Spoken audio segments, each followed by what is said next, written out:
Stanley Charles, and I must thank you for the response to the videos. These videos are meant to be topical videos, not necessarily political videos. And I'm glad that you are feeling empowered and enlightened by the things I've been saying. What I'm going to do now with this video is we calling it Demystifying Stanley Charles. Now, several years ago, I'm sure you've heard me mention time and time that Anselm Clouden is a friend of mine. We are on Anselm's farm. I'm getting tied down. And I love going on the farm on a Saturday morning where we have bakes and fried fish. I love that. Except if I'm at home. The fried fish is accompanied by yams or sweet potatoes, like the kind of person I am. And Anselm said to me, Stanley, I want you to be honest with you. We're sitting on the veranda. I said, what? Stanley, is it true that you worked for M15? So I laughed and I said, Anselm, there's no such thing as M15. It's MI5 and MI6. These are security operators. I have nothing to do with any security people. I don't know nothing about British security, but I would be very proud if indeed I had worked for British intelligence. I'd feel proud to be able to secure my country. But that never happened to me. What happened? And you know, it's a Grenadian myth, and I'm mystifying myself. Look, every day I went to the British and Commonwealth Foreign Office, the British Foreign Office, Commonwealth, whatever its name is. So, but I would just refer to it as the Foreign Office. So when we go to the Foreign Office on a daily basis, you have a briefing. So I would go for my daily briefing. And at the end of it, if I wanted to know specific things that was going on either around the world or in my case the Caribbean, I would ask for guidance and I get the guidance. So Caribbean politicians became aware that there's a guy who goes to the Foreign Office, he's Stanley, some Stanley guy, and he seems to have lots of information, so can we get him to help us? So I was asked to help various Caribbean politicians if they wanted something from the British or if they wanted to know something. For instance, they talk about vertical lift capacity. And the first time I heard that, I said, what was that? A Prime Minister said to me, Stanley, do you know we provide vertical lift capacity? I said, oh, So, being a bit dashed, I asked one of the guys in the Foreign Office, I said, what the hell is vertical lift capacity? He says, oh, helicopters. I said, Caribbean countries have money to buy helicopters? He said, don't worry them, boy. We give them the money. And that money goes to help the ANC. I said, oh. So that's our support, helicopters. So there you are, vertical lift capacity. That the Caribbean was involved in educating people from the ANC and vertical lift capacity. So it is this myth that has been built up because I have this connection. But the one I want to tell you about, which I think everybody knows about, there is something called the Codrington Papers. And when the Codrington Papers were sold, various Caribbean governments got really angry because they figured, look, this is ours. It should be coming to us. So I got a call from a Caribbean Prime Minister and he says, Stanley, we need your help. What's that, sir? The Codrington Papers have been sold today and it's gone to somebody called Ragapole. And look, we need to get hold of that. We need to stop that. We need to get that. Because the Americans through university in Texas, they were involved. All sorts of people were involved. So I said, okay, sir, I'll do what I can. And I went to the Foreign Office and I said, look, I need some help. I need some assistance. I said, what do you want? I said, well, look, I'm not too sure how to handle this, but the Codrington Papers were sold today. Yes, Stanley. How can you help me hold on to it? Well, Stanley, imagine you came to us and you said, the Codrington Papers is of this importance to the region and we ought not to give them a license to export it. I said, okay, thank you. So I came back to my office and I called and I said, can I speak to so-and-so? And I said, oh, my name is Stanley Charles. And I wonder whether you could assist me. The Codrington Papers are historical documents. You are fully aware of it, are you? Yes. It has been sold today, not to any Caribbean country, but to an individual. And do you think, given its importance, its historical importance, it ought not to be given a license to get out of England? Ah, well, yes, Stanley, we could do that for you. Thank you very much. And it was done.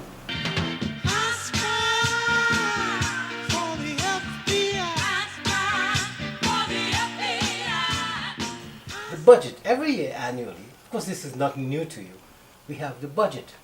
I used to go to Parliament and thing, and then I realized it's a bit of a joke. So my friend Dennis Noel and I, we would always, he would listen to the budget, and then he and I have a sort of running battle.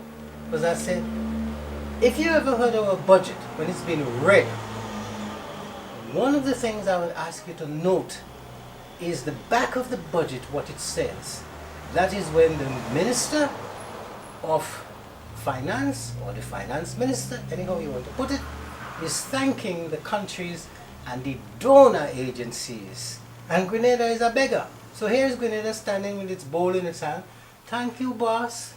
Thank you, boss, for giving us a dog. Thank you, boss, for giving us a walking stick. Thank you, boss. These are independent countries here. And nothing in the budget is theirs. It's given to them. So I'm linking this to Dorset. If you want to help Dorset Charles and anybody who've been denied justice in Grenada, this is who you need to talk to. The people who run Grenada. The people who give the Grenadians aid. Grenada is a poverty-stricken country. You may think it's the best country in the world, Grenada's beach and all that stuff. Yes, but you have no money. You have no say. Nobody takes you seriously. So you need to speak to people in Washington. You go in the Ways and Means Committee. You speak to these people. They'll listen to you, but you must have facts. You ask for an appointment in the State Department. You speak to the State Department and you present the evidence of wrongdoing in Grenada if you want to see change. Don't speak to the Grenadian politicians. They are wafflers and a waste of time. They don't believe in law and order. Just listen to them and just look at the practice, what is done. So this is the people you need to speak to. You speak to people in London, whether you're going in the Foreign Office, Foreign and Commonwealth Office, or you're speaking to the people in ODA. Because these are the people that have the power, and these are the people that can speak to the leaders in the Caribbean and say this is wrong. Now I also want to point out to you, again which comes back to the Dorset thing. These Caribbean politicians, they know it all and they're in charge, but listen to this. On my street, we have an agency, and that agency is called, what is it called? That agency is called Legal Aid. Well, Legal Aid, in real terms, is an advocacy group, although it doesn't appear so. You think it's Legal Aid. Go and touch my girlfriend Sakina when she's sleeping with another girl. Go and lock her, because it's against the law. See what will happen to you. If you are a member of the LGBT community, these are the people who protect you. If you're a woman who's been battered, a battered wife, these are the people who protect you. We're so great that this is our country. Go and hang a few of the people that you've condemned to death. Go and hang them. See with your begging bowl how long the money you have you will continue to get. Go and touch them. Flogging people. We had a rogue magistrate here who used to flog people. What happened to him? You can't flog people. That's why they're giving you money, to stop you from doing these things. It's still on your books in law. And they're, as it were, finessing you to get rid of these things. You can't beat your children anymore, can you? These are the people who are responsible for it. And they're stopping you from doing that. You know, now we have various groups interested in children's well-being and all that.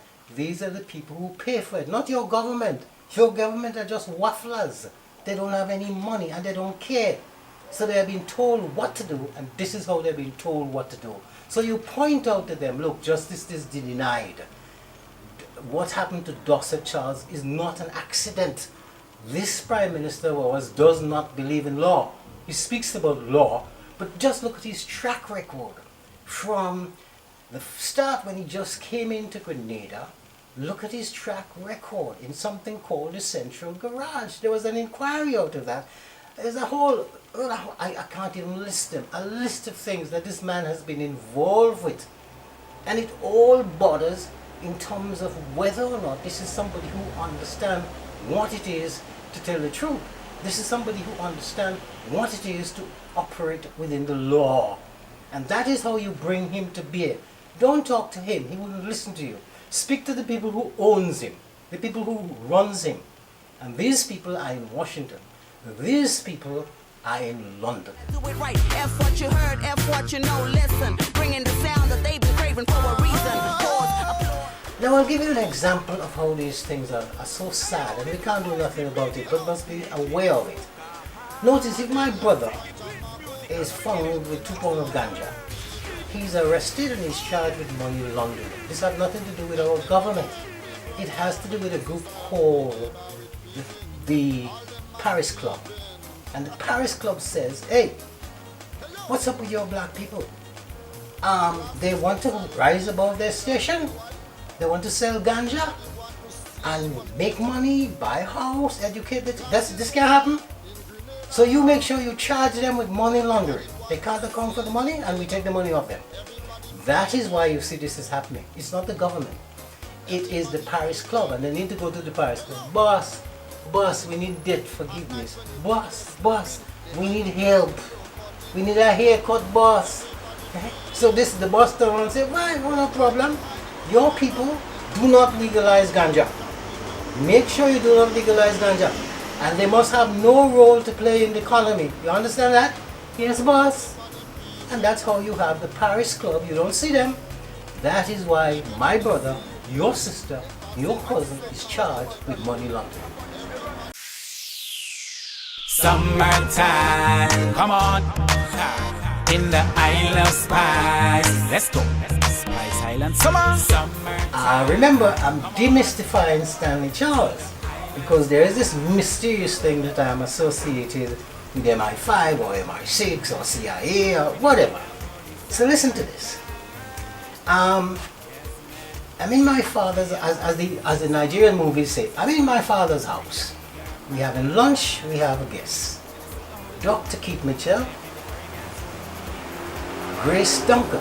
Now, I don't know who Grace Duncan is, but Dr. Keith Mitchell, I know. Keith comes in and I know him. So we are having lunch, and we are discussing that R.M. Vola, who is a friend of H.A. Blaze and a supporter of the party, is changing sides. He is giving his support to Dr. Keith Mitchell, the new kid on the block. And Stanley is being asked to assess things and give support. So we're sitting there, and Dr. Mitchell and his lady friend Grace Duncan decide they're going downstairs. And they went downstairs, and I'm sitting there talking to him. And I look out, and I see they're having an intimate moment. So I went back. Aaron says to me, what's happening? I say, oh, they're coming back up. And they came back up. And now this must be linked to this new thing where everybody is referring to the Prime Minister as a little boy, which to him he finds offensive. But let me give you the origin of this. Grace Duncan is the Prime Minister. She's the acting Prime Minister. The Prime Minister is away. And Grace uses the car. Remember, it is the Prime Minister's car. It does not belong to Dr. Mitchell. It is the Prime Minister's car. It belongs to the office of the Prime Minister. Grace uses the car. He comes back and is annoyed that she's been using the car. She gets upset and decides she's going home. She takes the bus and go home. I think in those days the buses used to be in the market. A few days later, there's a funeral in St. John's. What is St. John's? In Gove. And he's going to the funeral, so he stops to see Grace. Now remember what I'm saying came directly from Grace's mouth, Grace Duncan. It's not me speaking, and I'm not speaking verbatim.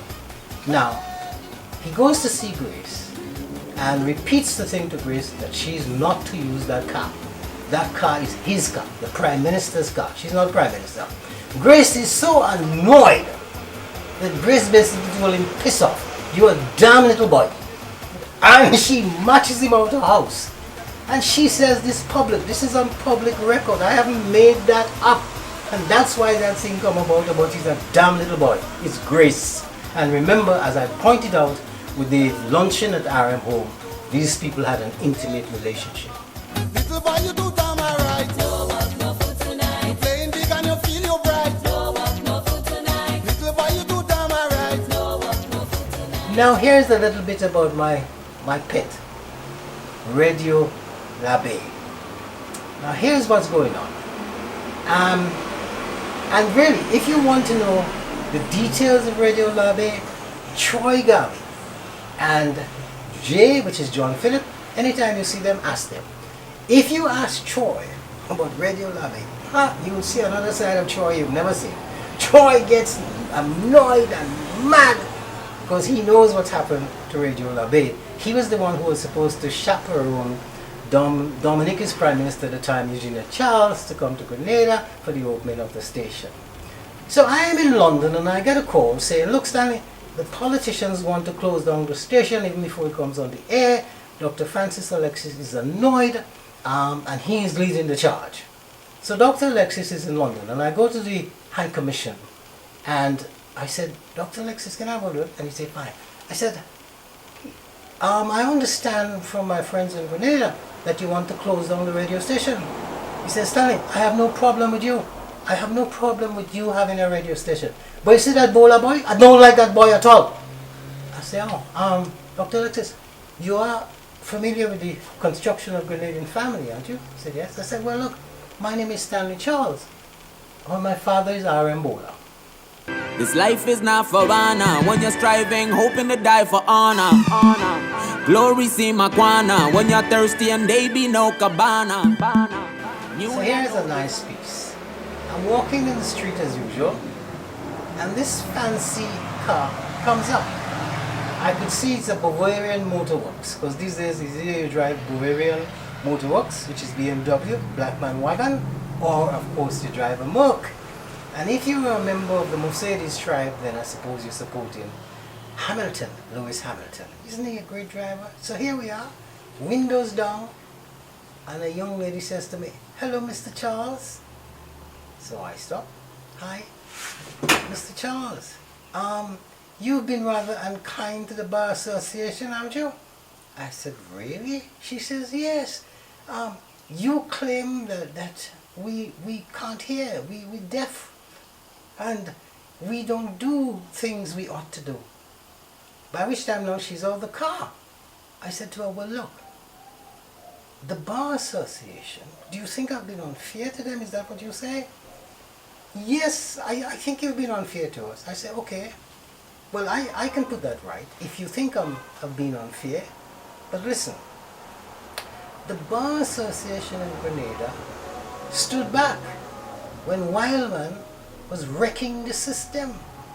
The Bar Association didn't protest.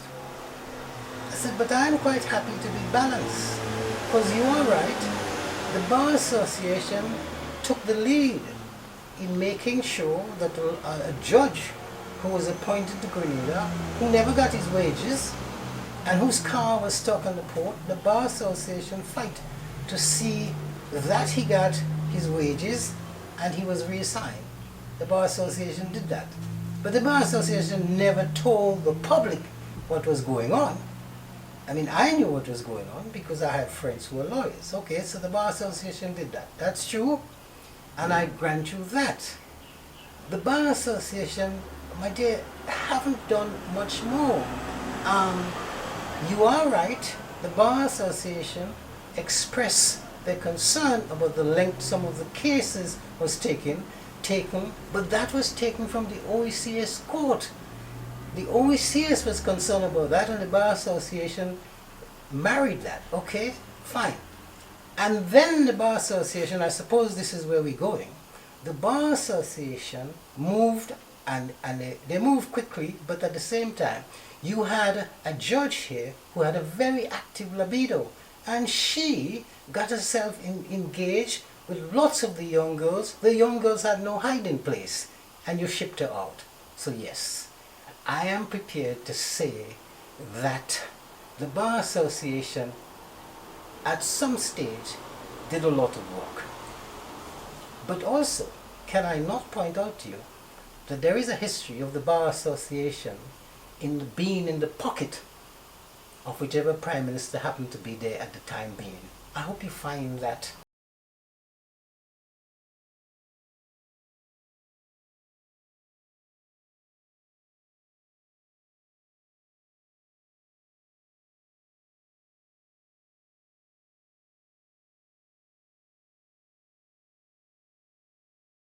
problems the present Bar Association faced, and this has been a problem over time. Obviously, we're not all the same, and there are people within the Bar Association who would not toe the line. At one stage, one member of the bar, who can best be described as a candidate for sumo wrestling, would report back to a particular prime minister every word that was discussed at the meetings. And what follows next, the video that follows next, explains the problem, the contemporary problem. The Bar Association needs to step on things like that and not tolerate it. And I'll use the Grenadian word, we should not tolerate it, because it is wrong. It should not be tolerated under any circumstances. And you see this in the video, the confusion that goes on, how law is being manipulated. As I would say when I'm speaking to my friend, you've been raped, you go to the police station to report the rape, and you rape again with the questions they're asking you. Local investors Daniel and Franklin Comijong are worried about their investment in the Mount Cinnamon Resort, which has reportedly been sold to Egyptian billionaire Naguib Sawaris. The couple signed a lease agreement with the previous owners of the hotel and invested in a one-bedroom hacienda that will be available for rent while they are off island. However, the couple did not receive any returns on their investment, and the sale of the hotel was announced by the Prime Minister earlier this year. According to the Commission's legal representative from CARICOM Attorneys at Law, Johannan Lafiel, speaking via Zoom on Tuesday, the couple invested over $1 million EC in the hotel, which they stand to lose with the sale of the property. Including rescission of the leasehold agreement, they were also seeking a return of the premium, which is a $535,000 US. The fees that they would have paid out over the years, which is just over $57,000 US dollars. The legal fees, interest, and any other relief and costs. So that is in a nutshell what they are seeking from the courts. Clients became concerned because clearly a sale to a company named Joyo de Caribes, which is owned by Naguib on Sawaris, that's the Egyptian billionaire that owns Silver Sands. The clients immediately informed the courts through the registry of their concerns, asking for a date for the interim release to be heard, application to be heard.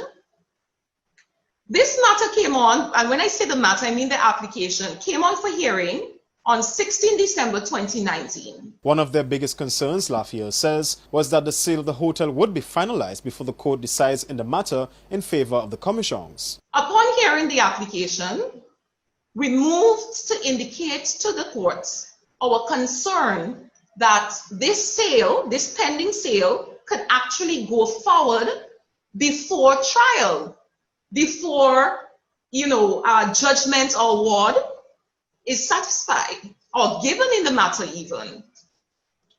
Our concern was put down to, well, we are going to set an early trial date. In particular, I recall very clearly QC representing the defendants giving the court the undertaking, one, that they were going to file accounts for the rental proceeds for this unit with the court, which by then they had failed to continuously disclose the rental proceeds that they were collecting. And secondly, he also intimated that, well, it was a little far-fetched to say that this sale would be concluded before trial date because it was set to happen till December 2020. However, before any decision was made by the court, the Prime Minister announced the sale of the hotel. The court then moved to set an early trial date, the early trial hearing, which was fixed for the 17th and 18th June 2020. The court also reserved their decision in the application. So to date, two things haven't happened. We've not yet gotten a decision 7 months ago. And secondly, the defendants, Mount Cinnamon, have not fulfilled their undertaking to the court to file the rental proceed accounts with the courts. There is no money paid into courts. And what is most concerning is that sometime about the 10th of May,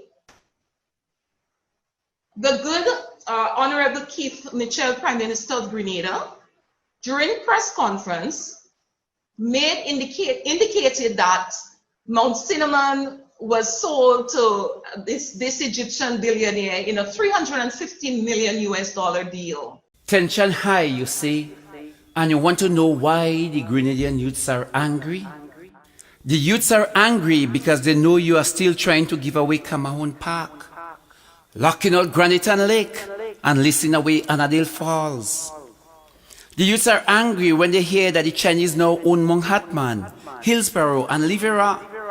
And the minister's response was, don't buy the hands that feed you, so we must accept the pagoda. The youths are angry when the beach entrances get blocked. Citizens get beaten for bouncing stray dogs. Yet the police fail to file a timely charge to their indebted partner.